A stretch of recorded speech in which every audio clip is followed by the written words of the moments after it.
This is Krista. Welcome back to MadeToBeWhole, and stay tuned for our conversation with pharmacist extraordinaire Kerry Earlywine. MadeToBeWhole is intended for informational purposes only. It's not intended to replace the advice or care of a licensed healthcare professional. Participating in this podcast does not constitute a provider-patient relationship with Krista Michener, AHP Integrative Health, or any of the guests featured on MadeToBeWhole. Krista Michener, AHP Integrative Health, and any featured guests aren't responsible for any losses, damages, or liabilities that may arise from use of information obtained in this podcast or associated materials. Please consult a healthcare professional for any health-related concerns that you are experiencing.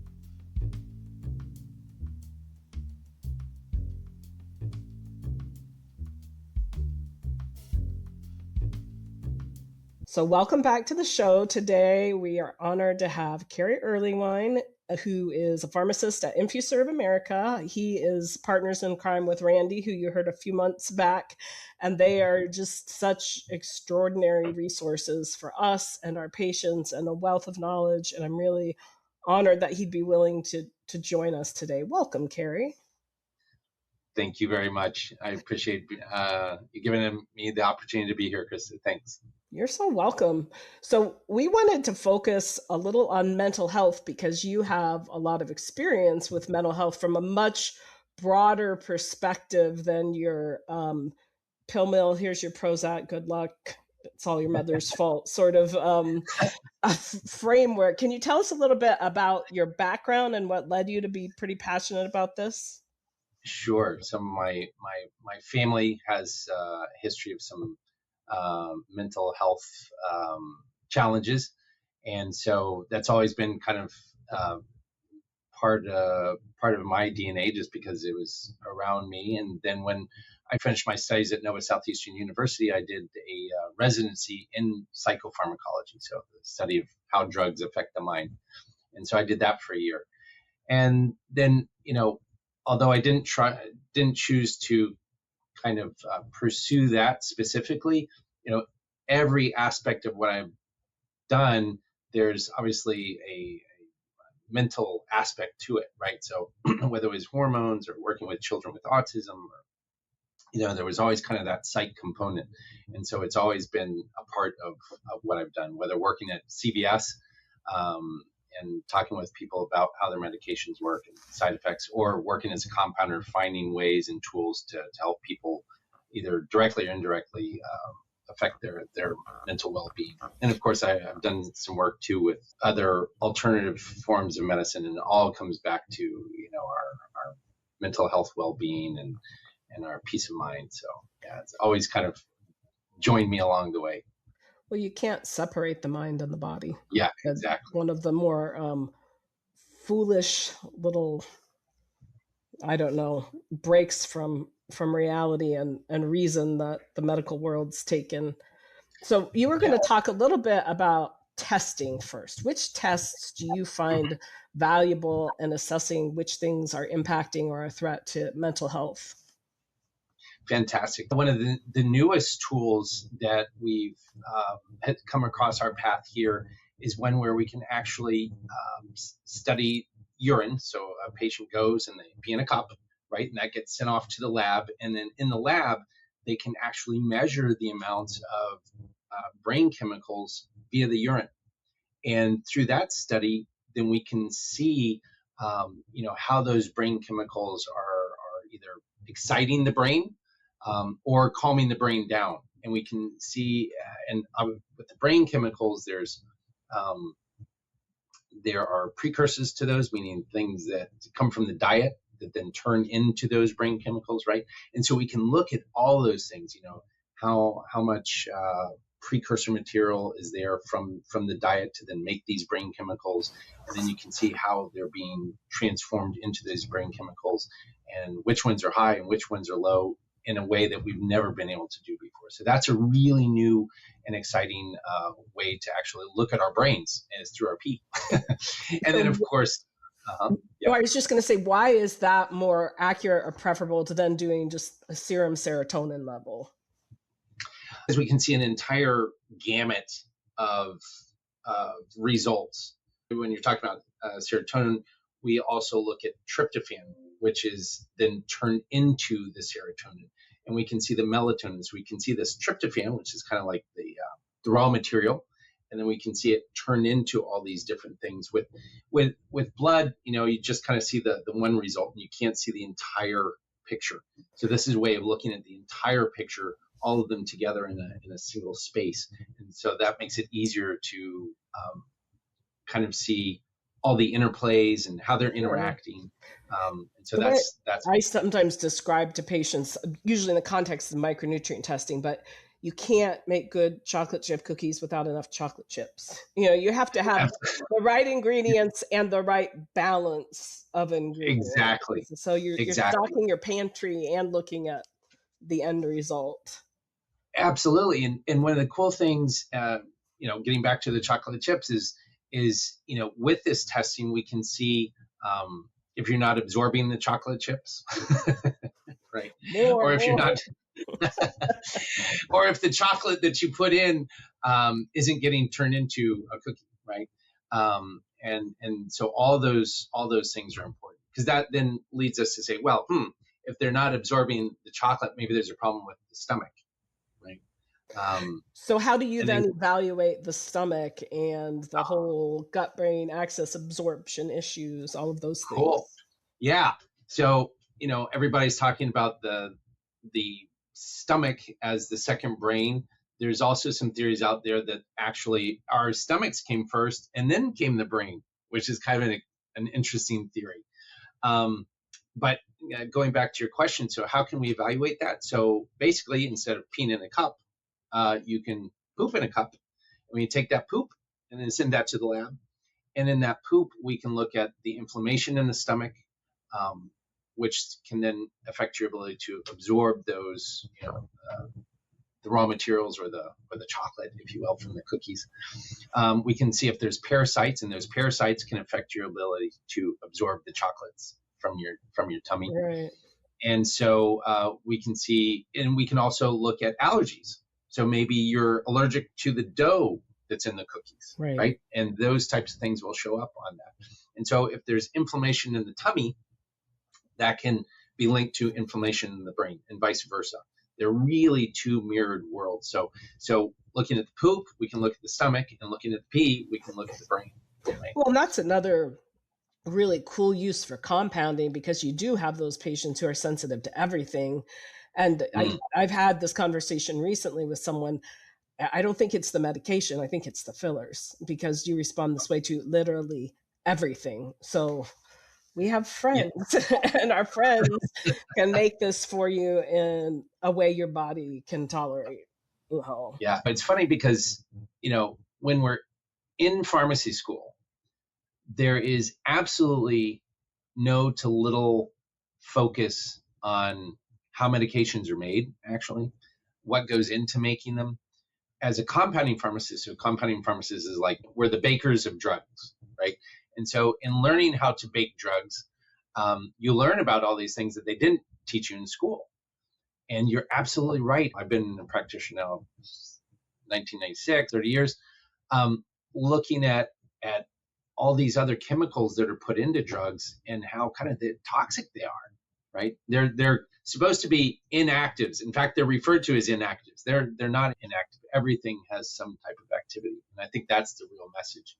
And to take that even to, some of the actual, the raw materials, or, the ingredients that go into making the drugs, both the drug itself and the things that accompany it, have a lot of, residual heavy metals, bugs and bacteria. And again, these aren't things that, the general public is not aware of. That's in all of their products, from shampoo to their drugs to their food to everything. Well, and those things can be the start of some of these problems too, if they're disrupting the gut barrier, and then you have all these things traveling places they shouldn't be. So how, as far as foods, toxins, preservatives, additives, what are some tools people can use to determine if and how that is affecting this whole picture? Absolutely. And actually that leads into one last testing thing before we go on too far, is I wanted to talk about Also through the urine, you can look for heavy metals, which is, you just mentioned them being in the inactive ingredients, so to speak. Right. Heavy metal toxicity can affect the brain: mercury, aluminum, cobalt, a bunch of other heavy metals, titanium. And so that's another tool that is now available. Generally is done through urine. There's also hair testing, but we tend to see more of our practitioners use a lot more of the urine testing to look at what load of heavy metals is potentially present in somebody's body that is then affecting their brain and their stomach. And especially important in Ohio, sorry, just real quick, there's a lot of mining and industrial activity in your state, and that can include fertilizers. Fertilizers have there's the good part of fertilizer, and then there's the bad part of fertilizer. Fertilizers tend to have a lot of extra chemicals that are now showing up in people's bodies. It's interesting because the number of very sick patients that we have who live very quote unquote healthy lifestyles, they're out working with the soil, they're in the sun, they're doing all these things, but the exposures we have, there's the Ohio Agricultural Research and Development Center is a branch of Ohio State that's in my town. We've had a lot of patients with significant exposures from their work there, a lot of farmers. And then with the heavy metals, another kind of interesting point, we're now requiring as part of our intake labs a total tox screen, which includes the mycotoxins, environmental pollutants, OAT test, and heavy metals. But we just had a little girl who had been having seizures come back, and she had super, super high levels of gadolinium, which is the contrast they used when they had done an MRI on her the year before. So it's the awesome exposure, but then genetically, some people don't clear things as well as others.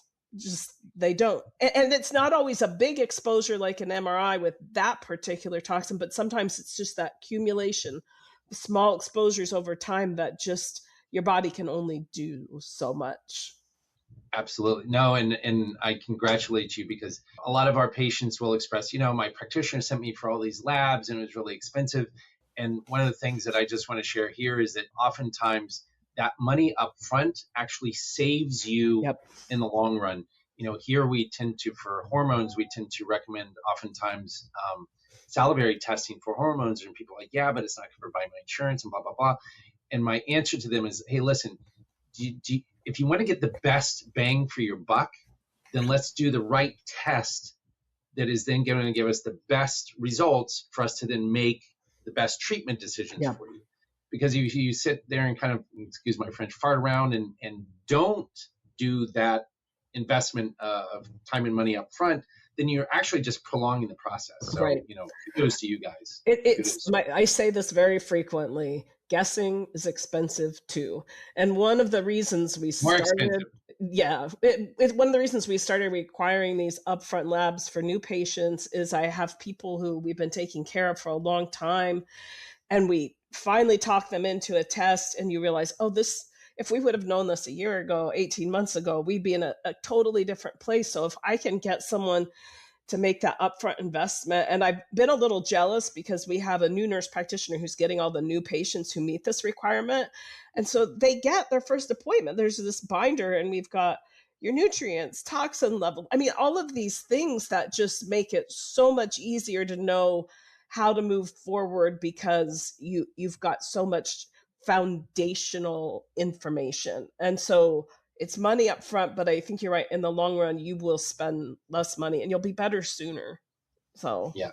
And along those lines, there's one last kind of technology that I started using recently in one of my other professional lives, and it's epigenetic testing, which is done with hair samples. So you take 4 hair samples from the back of your head, you put them on a reader that gets sent, and it reads the electromagnetic, the energy waves coming off of your hair, basically.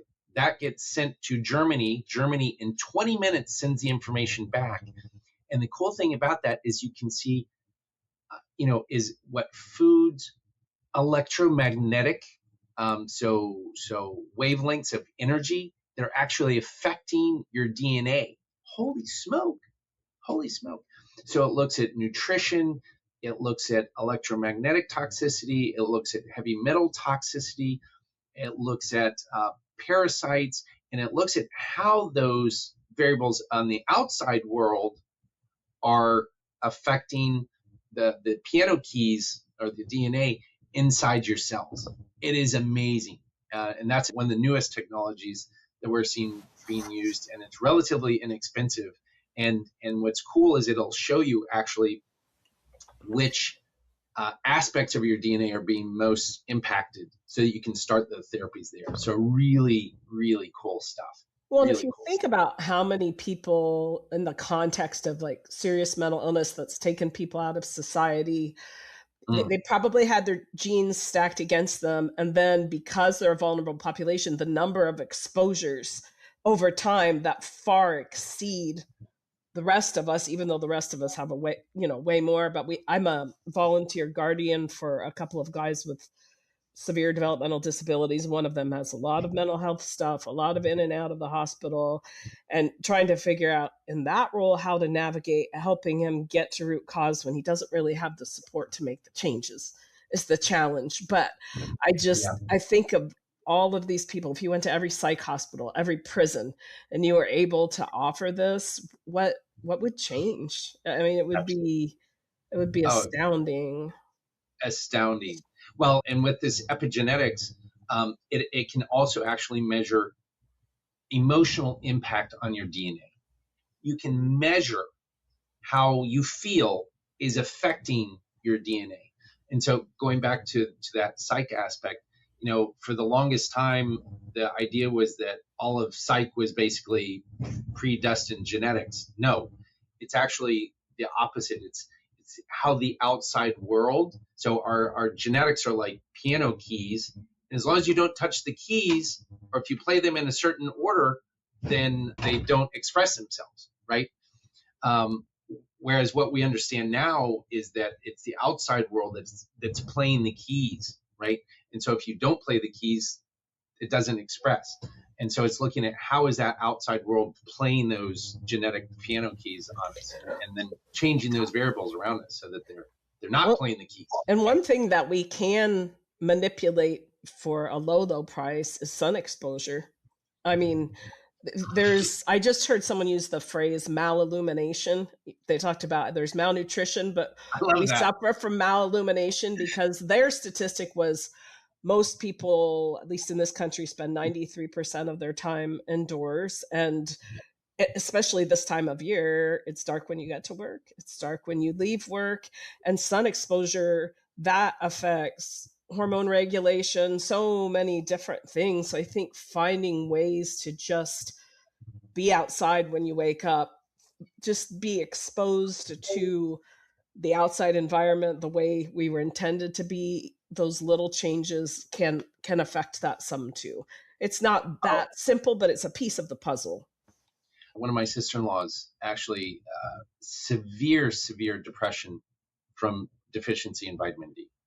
All he did was put some vitamin D into her, which goes back to the sun exposure part. Boom, depression was gone. So she wasn't Prozac deficient. She wasn't quetiapine deficient. She wasn't, sertraline deficient. Right. She was vitamin D deficient. We fixed that, physical deficiency. Right. And boom, her body went right back to working the way it was supposed to. Well, your body can't make it without sun exposure. And then everything you do to try to protect yourself from the sun cancels that out. So it's low hanging fruit. I mean, I tell people all the time, no, you live in Ohio, you will take vitamin D for the rest of your life. This is not optional.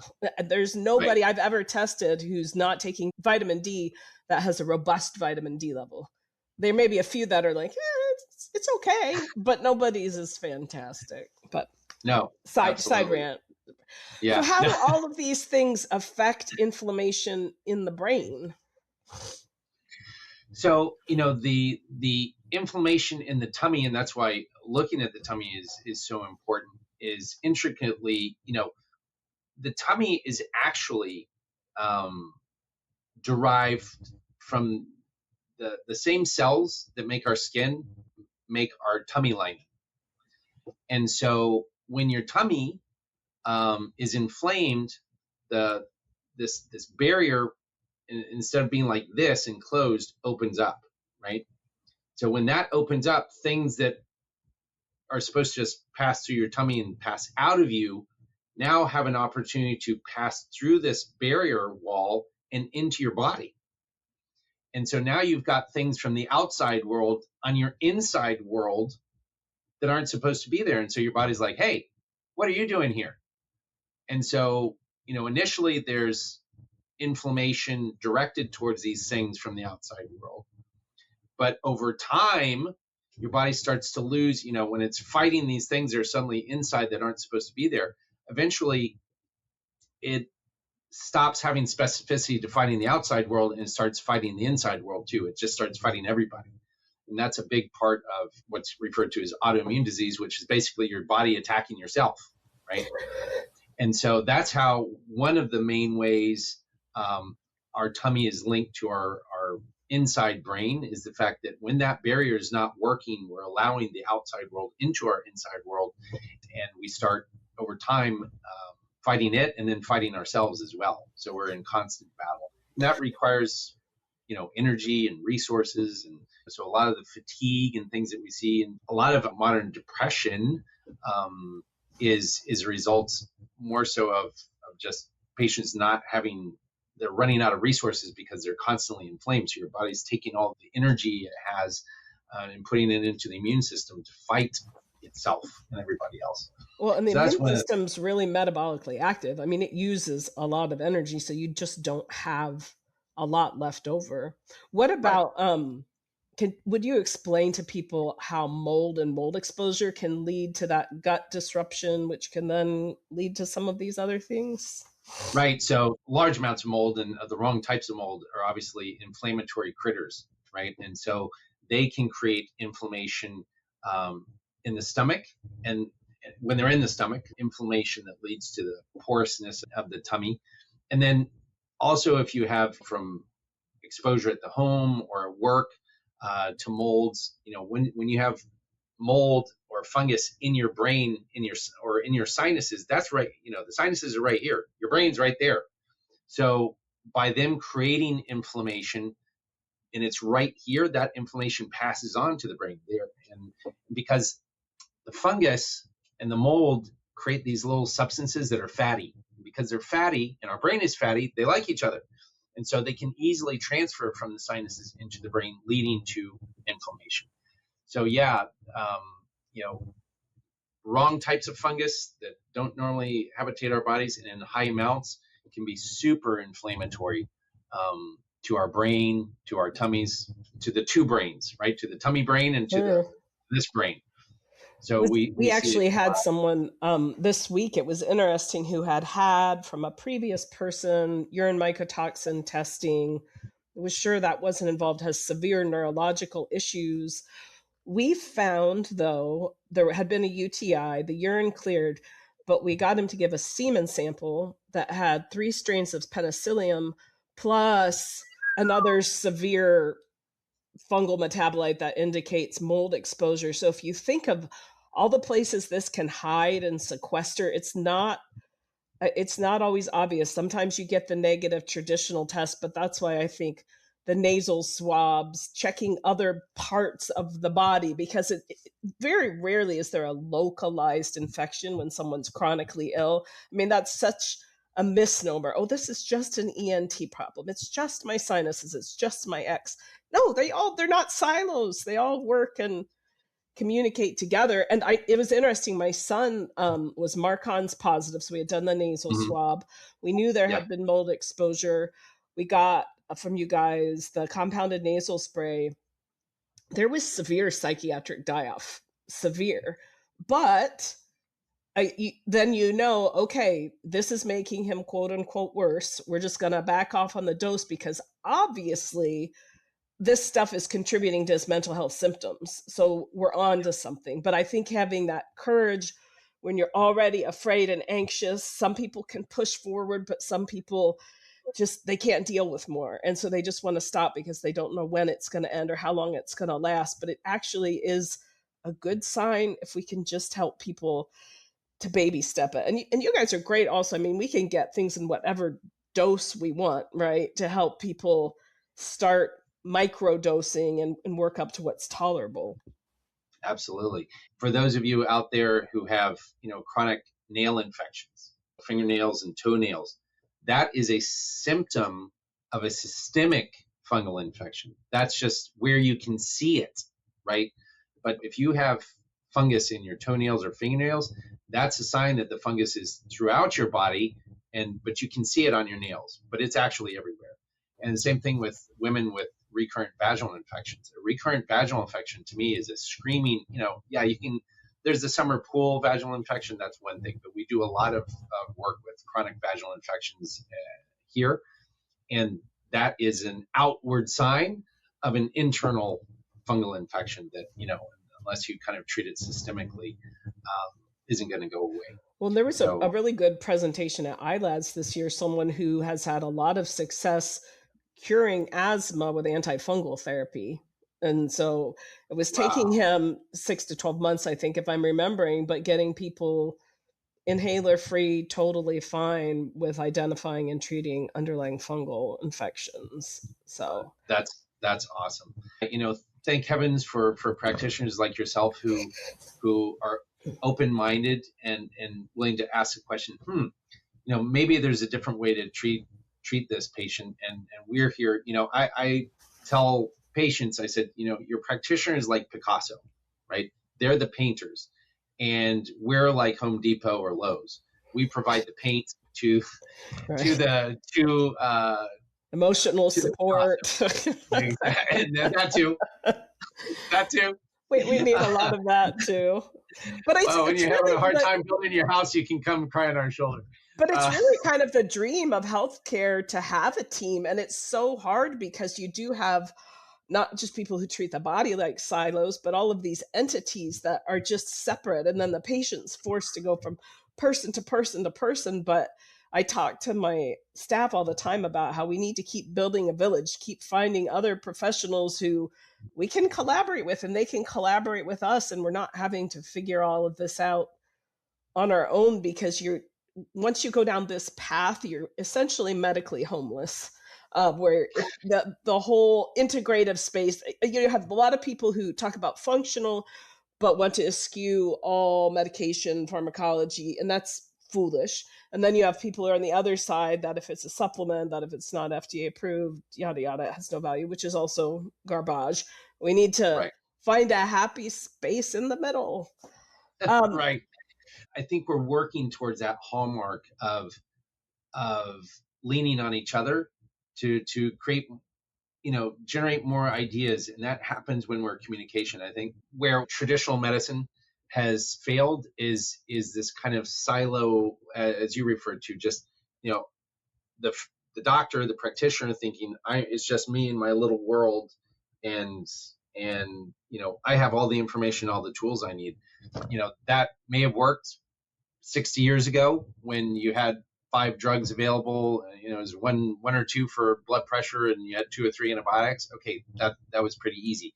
But in this modern world, so many diagnostic tools, so many therapeutic tools, and then how do we take all these tools that we have and apply them to this particular person, and then based on their economics and social and family situation, all those things. The whole picture. It really does. It takes a village to take care of somebody. Well, along with fungal infections being super undiagnosed and undertreated, and at least in this country, parasites are another big one. Plenty of people have been told there aren't parasites in the United States. So I think, did these critters have passports? Like, they're south of the border, but they don't come up. I mean, it's just beyond ridiculous. But you have a lot of patients who have been gaslit. They've figured out on their own parasites are involved, and they're self-treating. And then they ask me some questions about what they should or shouldn't take. Can you just talk a little bit about the space of like what we can do for people, what's approved, what's not? Like fenbendazole is not approved for use in humans. People are reading a lot about that. Just helping patients understand how to navigate that space, what's legal, what can be done, what their options are. Absolutely. That's a $1 million big question. I know. Proceed with caution. So keep in mind, and this is one of the things, that became a real kind of talking point that wasn't talked about during COVID, is the fact that almost 1/3 of all of the prescriptions that are written for by practitioners in the United States on a daily basis, almost 1/3 of them, are for non-FDA approved uses. So I just want to start with that. Same with a lot of labs too. I will throw in, they'll say, oh, well, this test you use isn't FDA approved. And I'll say, well, look at half of what I get back from LabCorp says this test has not been evaluated by the Food and Drug Administration. But carry on, I agree. No, and that's a fantastic add-on there is, both diagnostically and therapeutically, we've been sold, and especially emphasized in around 2020 that, FDA approval. I'm here to tell you that is, again, that's garbage. That's, it's convenient for certain groups out there, i.e. Big Pharma and their buddies, to, talk about FDA approval when it's convenient, when, again, 1/3 of the medications that are prescribed, that are sold, are for off FDA labeled use. Give people some examples of something like the first one that comes to mind is trazodone, which is used almost exclusively to help insomnia, but it's really just an antidepressant. And am I correct that if they were to go get FDA approval for something new, they would be able to repatent it and jack the prices up? Is that possibly true? So yeah, so they can, when they go for those new approvals, obviously that costs them more money, and Right. so they can oftentimes extend patent life based on that. So you're Sure. right. So their right to basically keep that brand can be extended by them finding new uses, Sure. but that costs them money. So obviously, and rightfully so. I mean, they've now invested, and doing that costs a lot of money Sure. in this modern world. So the government kind of protects them once they've made that new investment by saying, okay, you've made this new investment, you get a protection of X number of years. Extra years, sure. Right, exactly, beyond the originals. So going back to your original question about how to navigate with computer intelligence, I don't like to call it artificial intelligence because that makes it sound like, I don't know. Let's call it what it is. Yeah. It's a computer that has been programmed to find information. So those tools that people use to find information, a lot of those tools are skewed. Just recently here in office, we used 3 of the major, I'll use the term AI just because everybody's familiar with it, platforms to kind of find information about drugs and supplements. And so you just have to be very careful because all of, there's filters placed on this, on these search engines. So when you're going to look for, what is St. John's wort used for, you be very careful about that information, at least bounce it off of a professional, because, face value information, whether it's from a book or whether it's from the internet or whether it's from your friend, is one thing. What healthcare practitioners continue to provide that a computer does not, that your Aunt Nellie does not, is the fact that the healthcare practitioner hasn't just seen you, they've seen hundreds of patients, thousands of patients. And that's why experience is still so invaluable. The Google Internet does not practice medicine on a daily basis. They're not seeing patients. They're not having that feedback. And so it's not a great, and in some of the chat rooms, we just had a healthcare practitioner send us a question yesterday about using, it was some combination of 2 things to be put into the eye. And basically they were saying, take water and take this other substance and just put it into your eye. Oh, DMSO, that's what it was. And just put it in your eye. I have news for you. If that water or that DMSO has any type of bacterial fungus in it, now you're putting that into your eye and you can actually make your condition worse. That's why when we make those things here in-house, they have to be sterile. There's a reason for that. And this was just on the internet. And this is a healthcare practitioner asking me, hey, what do you think? Do you think this is a good idea? I was like, no, that's not a good idea. That is not a good idea. Yeah. And here's a healthcare practitioner who's looked at this, is now asking me, hey, do you think this is a good idea? I'm like, no, It's a terrible it's a very idea. bad idea. Yeah.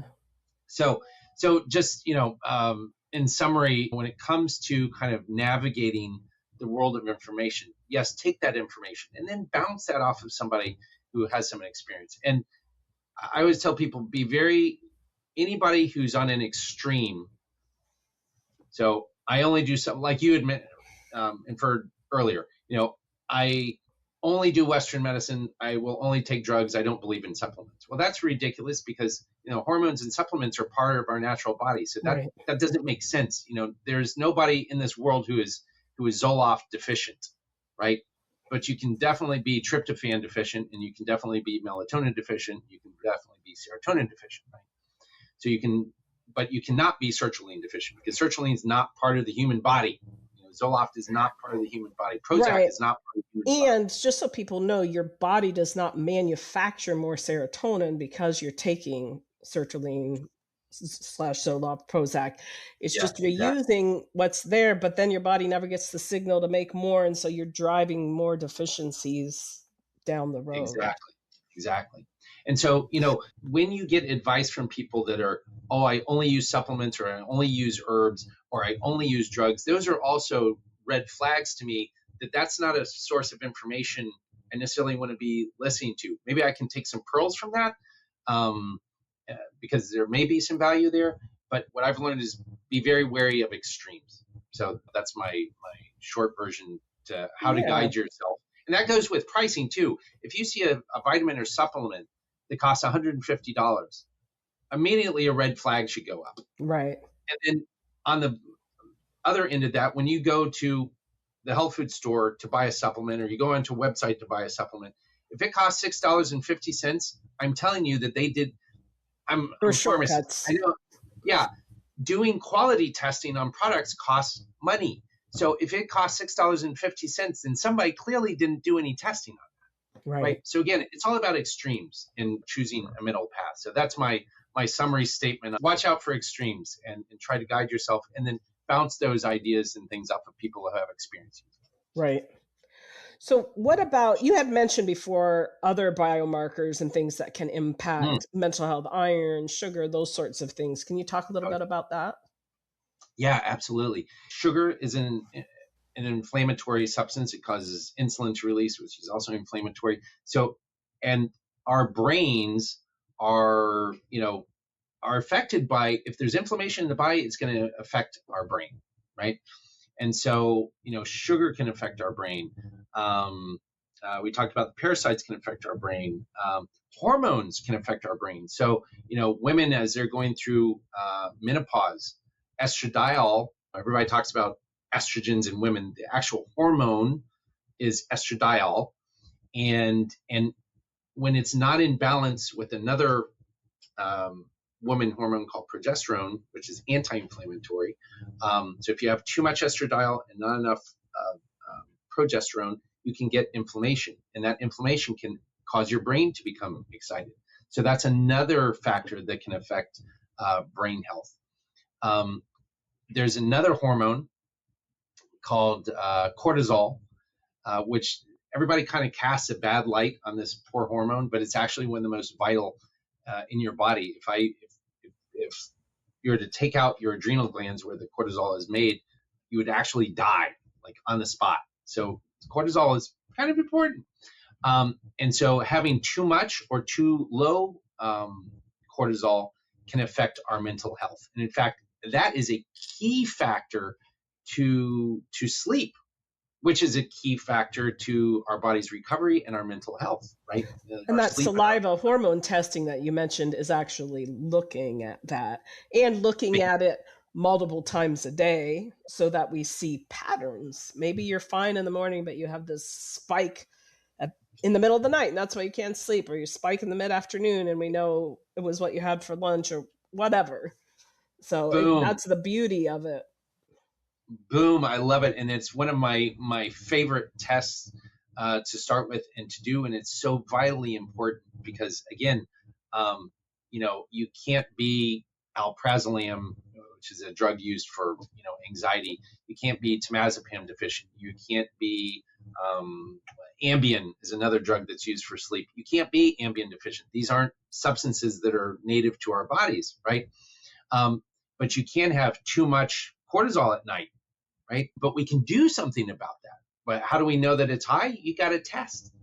So that's been a fantastic tool. In fact, the one bipolar patient that we did our first brain chemical P-test on was because we'd done a cortisol spit test on her previously, and we saw that it was off. And so one of the questions is how many of those patients that have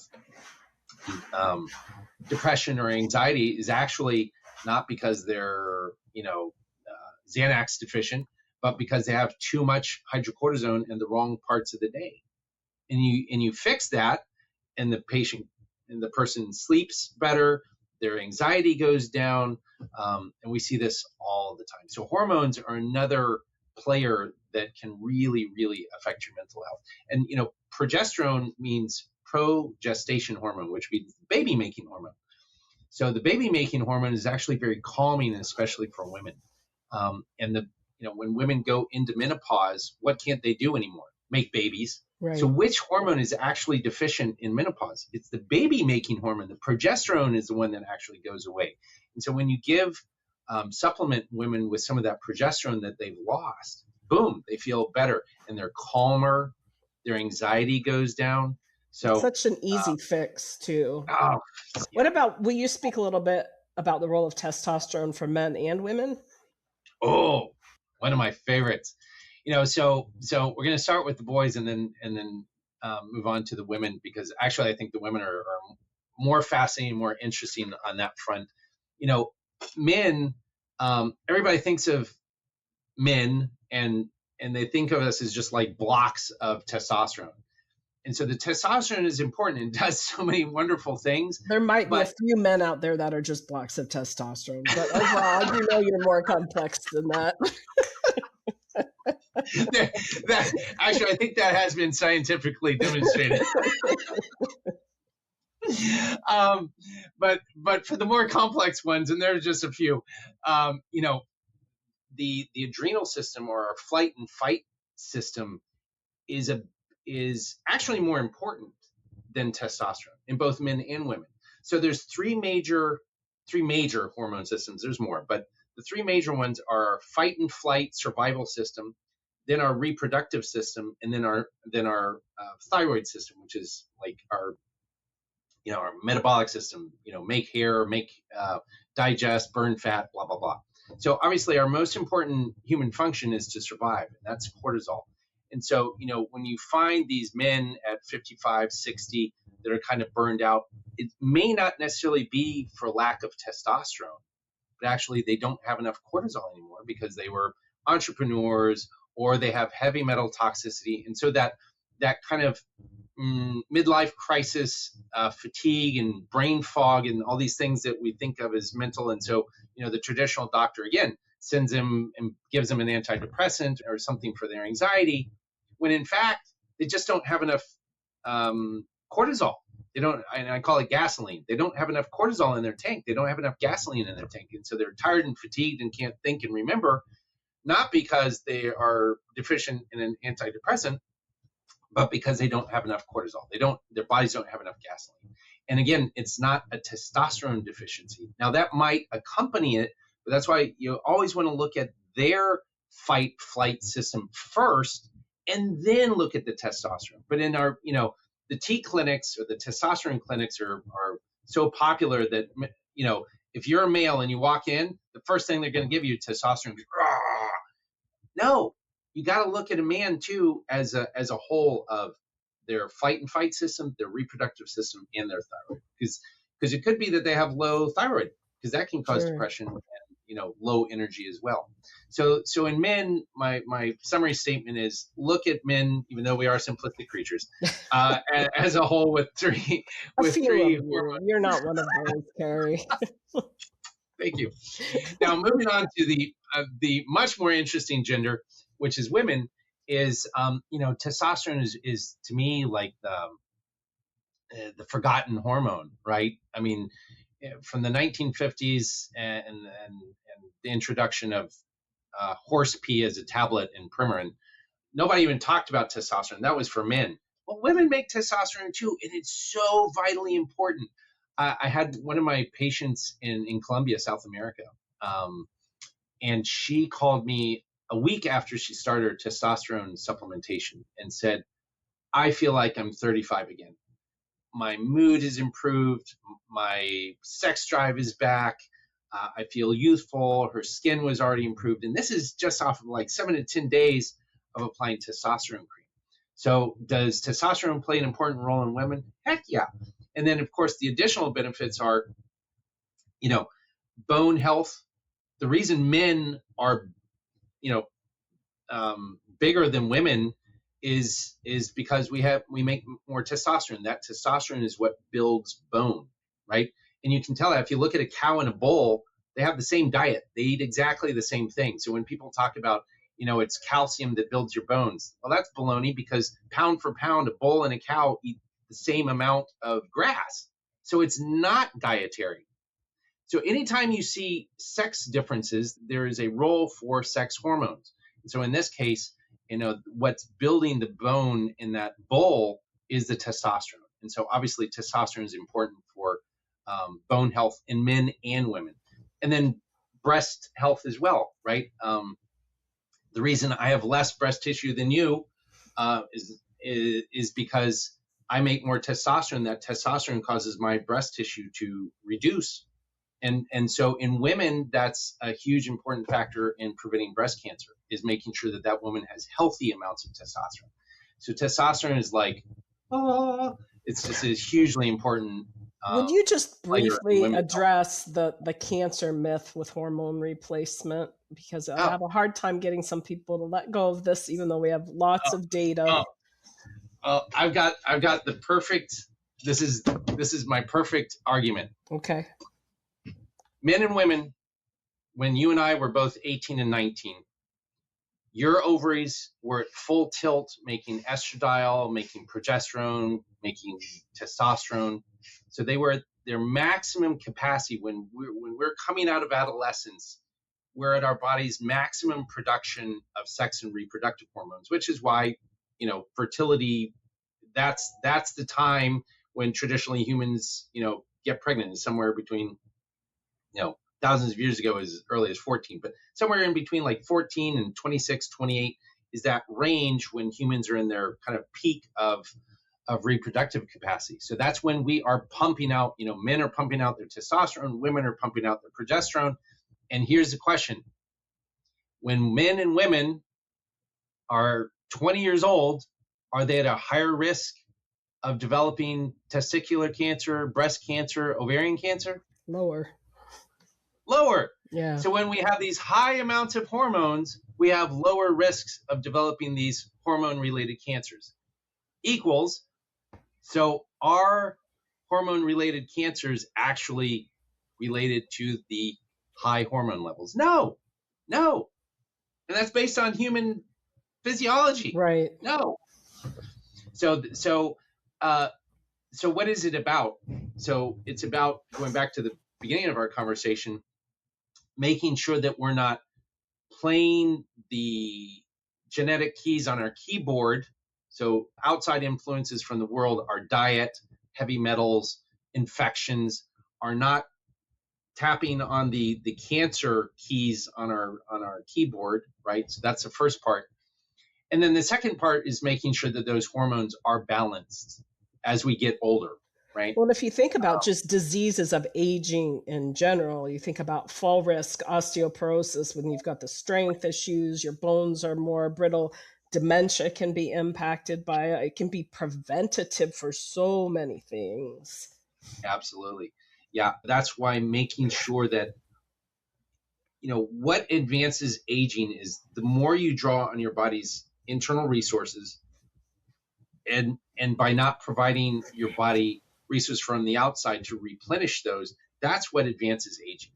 Smoking requires extra resources. Not sleeping enough requires extra resources. Becoming exposed to toxins from the outside environment requires extra resources. So the more we pull on our body's resources, the more we age ourselves. So what about, all of these things contribute to this inflammatory cascade?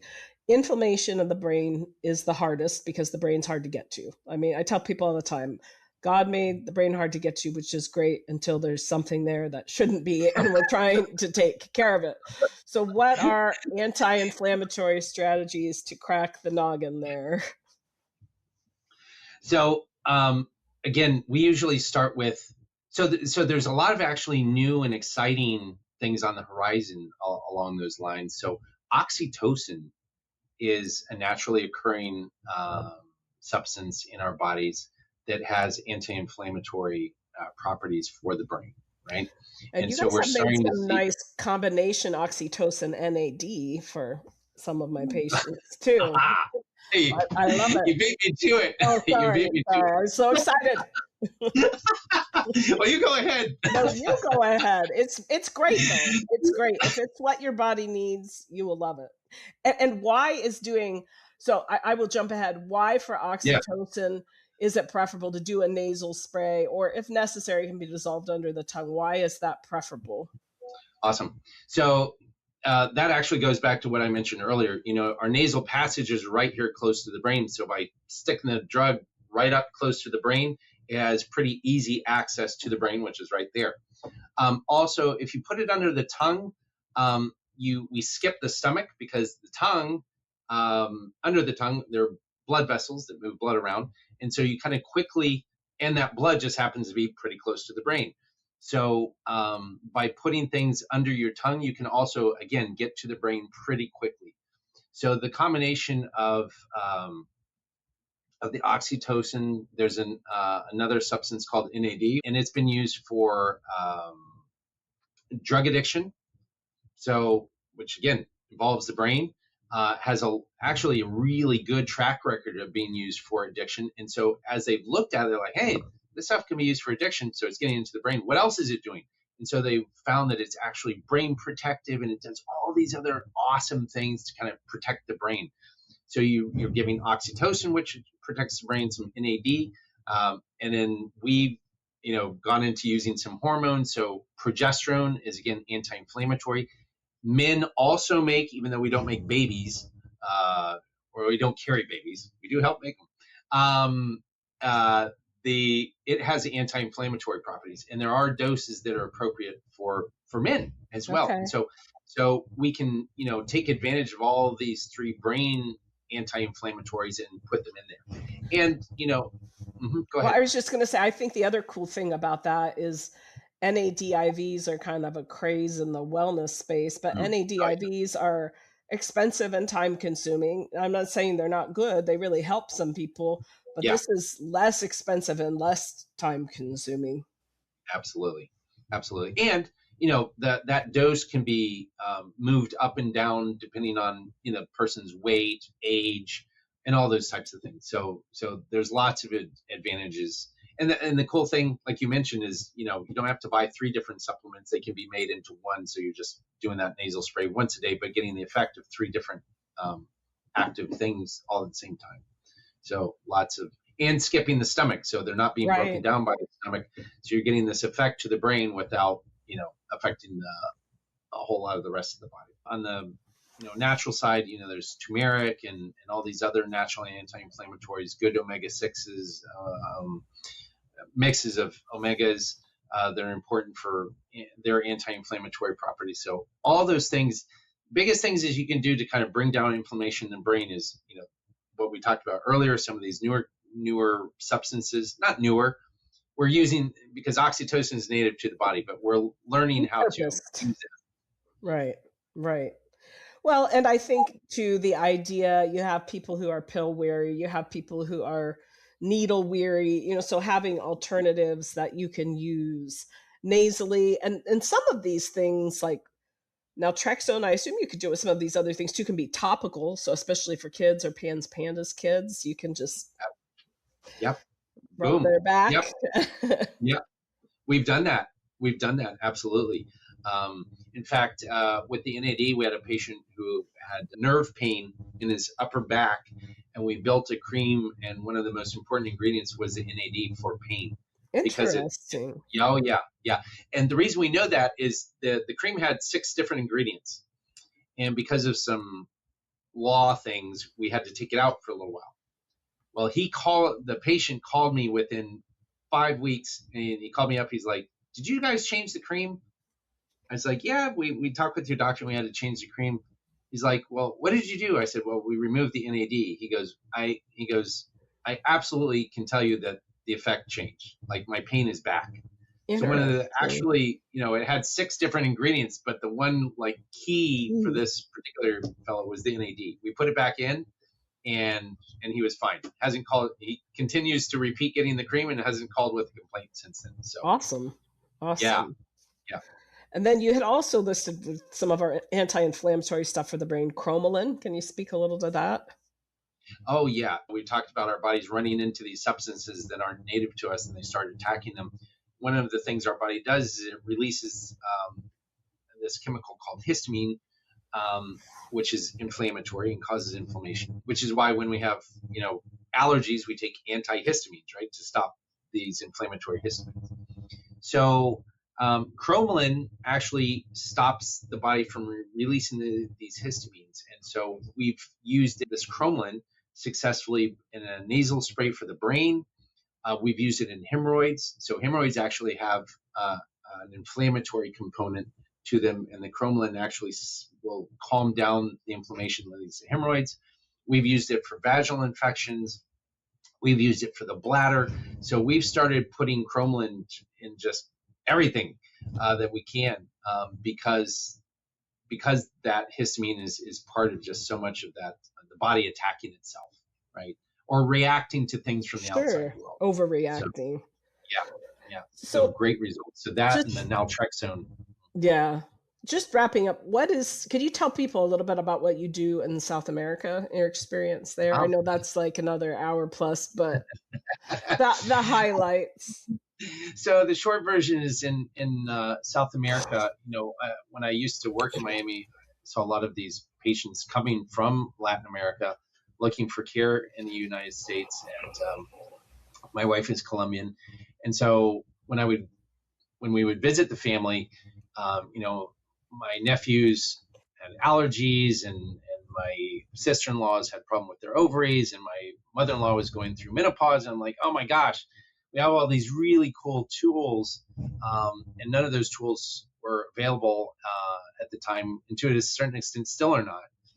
I came across some people who are interested in starting a company, and so we started a company, and so we've started doing hormone supplementation, and now we're expanding out and starting to offer more things like naltrexone and methylene blue and NAD and oxytocin. Actually, we just started making oxytocin down there. So that's awesome. I wanted to take these tools that you and I use on a daily basis, and because a lot of the physicians down there were having to either bring them in their suitcase or get them through the black market, and so we're trying to provide these same tools in Latin America. Yeah, so, just the resource deficit, I'm sure, is the biggest hurdle. Absolutely. Yeah. Do you find that the providers are open to all of this more so than in the States? It's interesting because, I would say that in general, Latin America has a little bit more tied to Europe. And so, they still have a touch with homeopathy, for example. There's also a lot more kind of ties to Indian and traditional medicine. Okay. And so even if the physician is traditionally trained, his grandmother is still at home making, chamomile tea and valerian root into a mix and then giving it to him, right? Or using echinacea. And so while, they'll have a facade of being kind of traditional, as soon as you kind of crack open they actually tend to be very, very open. And they like these ideas that come from the outside, which is why so many of them, come and attend, A4M and some of these other conferences with it's exciting. I think anyway, it just speaks to your character, but finding ways, how can we expand the reach of what we know? You can't individually help everyone that needs help. But if we can teach, then we can affect change. Bingo. What you and I were talking about earlier, and I think it's so great how you've mentored and passed on your information, because that's really the way to throw the pebble. And because I'm a finite resource, you're a finite resource, so let's just spread it. Any parting words of wisdom or advice for our listeners? If you have an opportunity, make sure that Krista Michener is your practitioner. Well, thank you very much. No, you're amazing. Parting words are: keep your mind open and avoid extremes as you look for resources to guide yourself in this world with so much information available.